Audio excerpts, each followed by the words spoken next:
Bonjour et bienvenue dans le monde du gros loco, c'est Chris 3D et aujourd'hui je vais vous montrer comment je vais créer mon imprimante 3D et pourquoi. Je voulais me lancer un défi, avoir une imprimante grand volume qui reste relativement raisonnable pour que ça puisse rester dans l'atelier. Donc avec un plateau de 400 par 400 mm et une hauteur de travail de 500 mm. Cette imprimante je la voulais en Core XY. Pour éviter donc les mouvements de plateau, donc éviter les mouvements de grosses charges, vu que le plateau il est gros, et ça évite déjà cette inertie-là. Pour l'instant, j'ai fait que la base. Le reste, ça viendra une fois que j'aurai préparé le câblage, pour éviter donc justement d'être gêné par la structure. Je me suis inspiré de la Evort. Donc cette machine sera équipée donc de 3 moteurs pour l'axe Z, et qui compenseront, si je me débrouille bien, automatiquement le nivellement. Donc si le plateau est de travers, il le remettra automatiquement droit. Donc, cette machine, donc je la voulais donc silencieuse aussi. Donc c'est pour ça que je suis parti aussi. Je voulais aussi de la précision. J'ai pensé à des rails linéaires, mais pas n'importe lesquels. Ça, donc c'est des rails linéaires en polymère de chez Igus. Donc c'est des rails.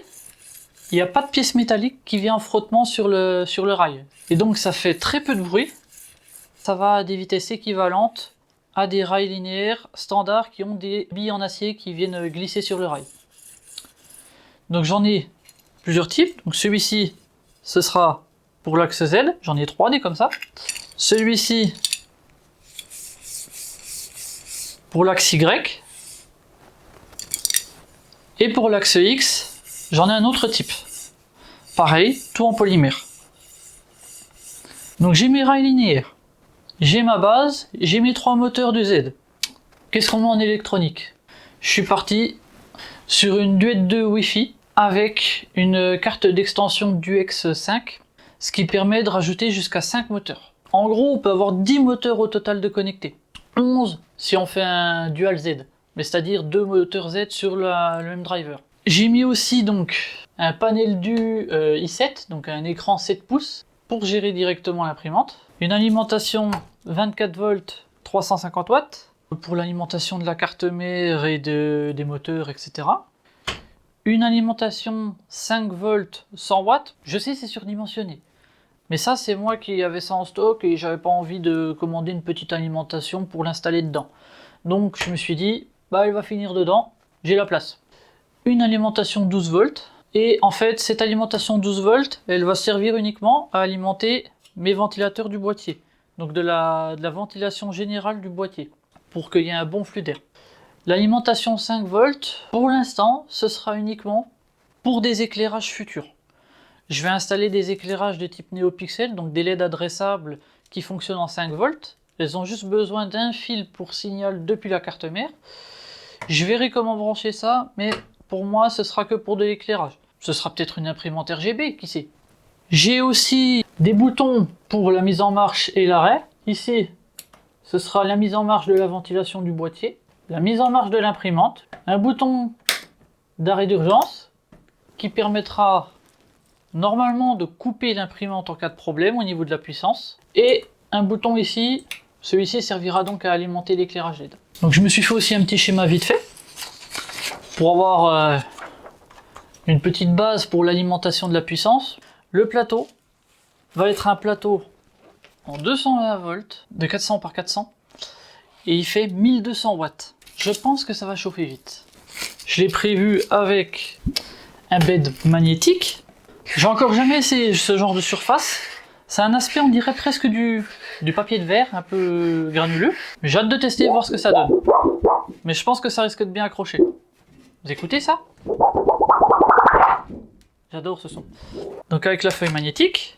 Et ici, j'ai donc la plaque qui va venir pour supporter mon plateau. Ce que j'ai prévu aussi, bien sûr, c'est de la mousse d'isolation.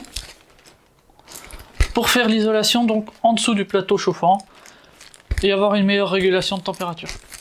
Donc j'avais oublié de vous dire, mais cette imprimante, je l'ai appelée la Kit 3D. Alors, pourquoi la Kit 3D? Le K pour Chris 3D, le I comme Igus pour les rails linéaires, le T comme tool changer, je vais vous présenter le tool changer après, et le 3D pour E3D Online. Voilà pourquoi j'ai appelé comme ça, la kit 3D, je trouvais que ça sonnait bien.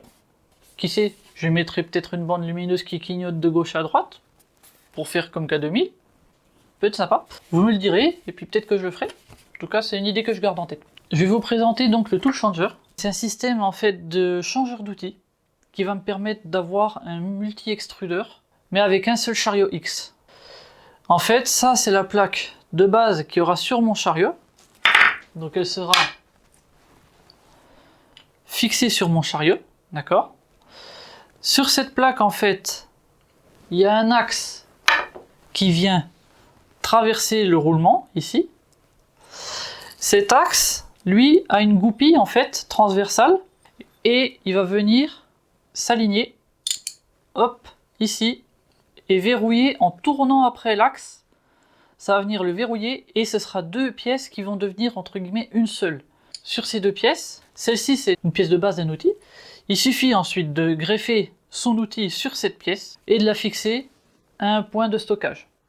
Après, il faudra la paramétrer pour qu'on puisse faire les changeurs d'outils. Je pense que je vais m'amuser un petit peu à faire ça. Mais j'en suis pas encore là. Donc cette machine a une 2 Wi-Fi donc c'est une 32 bits et ça te permettra normalement d'atteindre des vitesses assez élevées quand même sur cette machine, vu qu'il y aura des éléments en mouvement mais ils seront assez légers. Je vais installer aussi des courroies GT2 de 9 mm de large. Comme ça, il y aura beaucoup moins de risque de déformation et d'allongement de la courroie. J'avais oublié de vous dire. Donc sur mon schéma, en fait, j'ai mis 2 relais de sécurité, entre guillemets, pour mettre en marche la puissance. Ils sont ici. C'est des relais qui peuvent couper 10 ampères.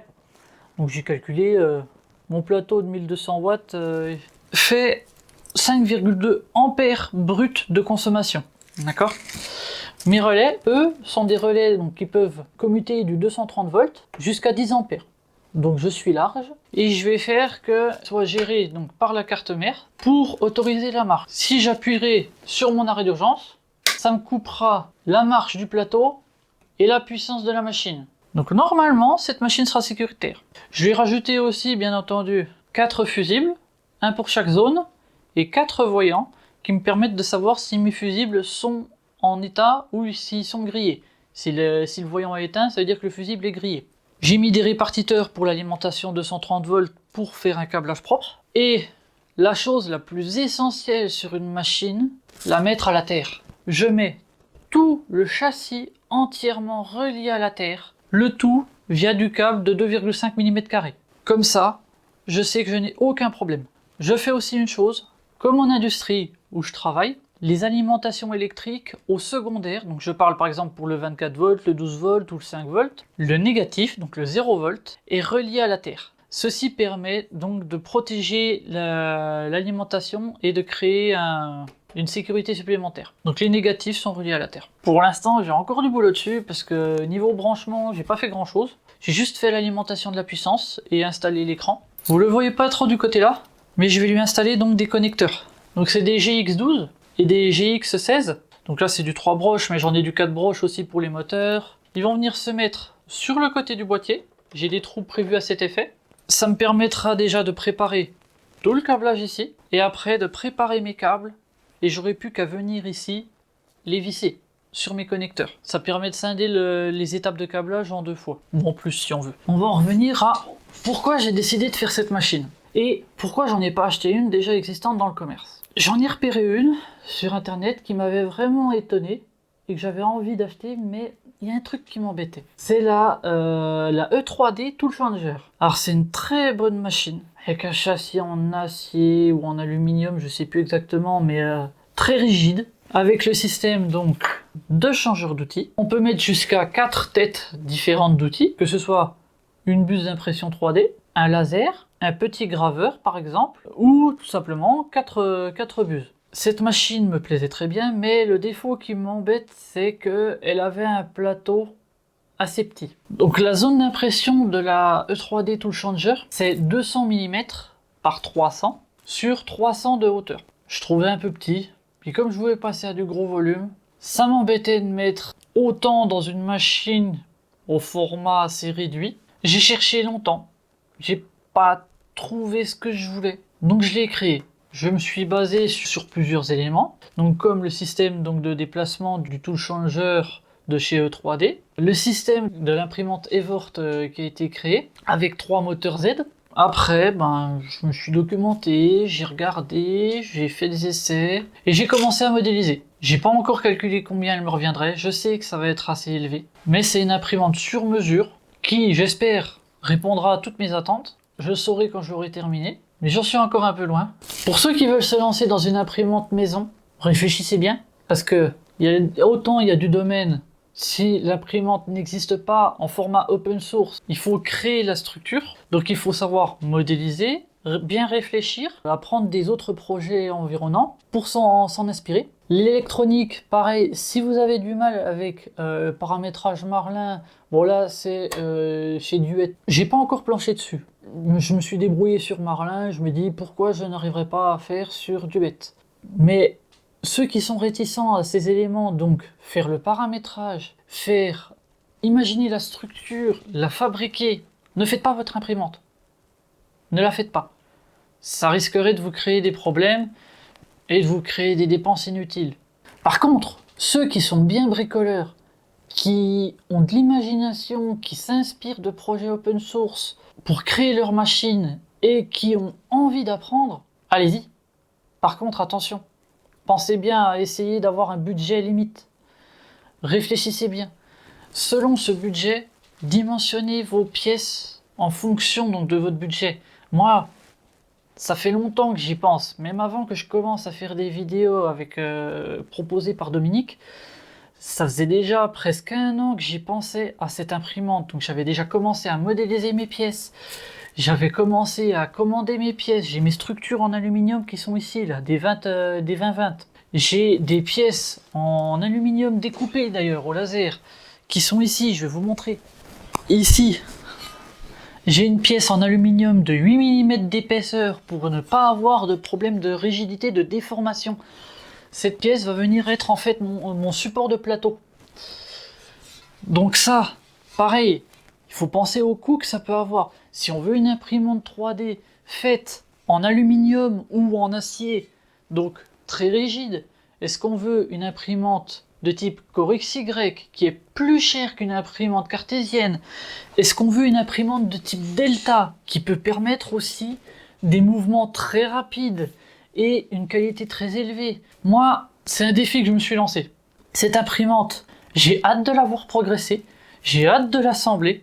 Je suis déjà très content d'en arriver là. Je piaffe d'impatience à la monter celle-là, cette machine. Et je piaffe de la mettre sous tension. Mais je peux pas pour l'instant. Ce serait bête de la mettre sous tension alors que j'ai pas branché tout ce qu'il faut. C'est un dilemme, hein. C'est un dilemme. Je vais vous faire d'autres vidéos après dessus, bien sûr. Cette machine, je l'adore.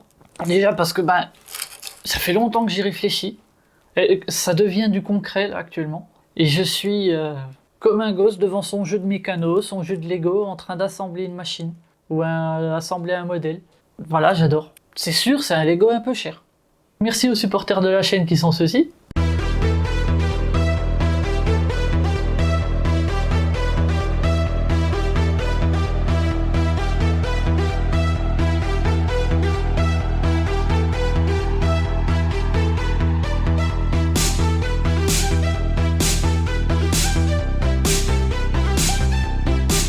Si vous avez aimé la vidéo, mettez un like, abonnez-vous à la chaîne, merci et à bientôt.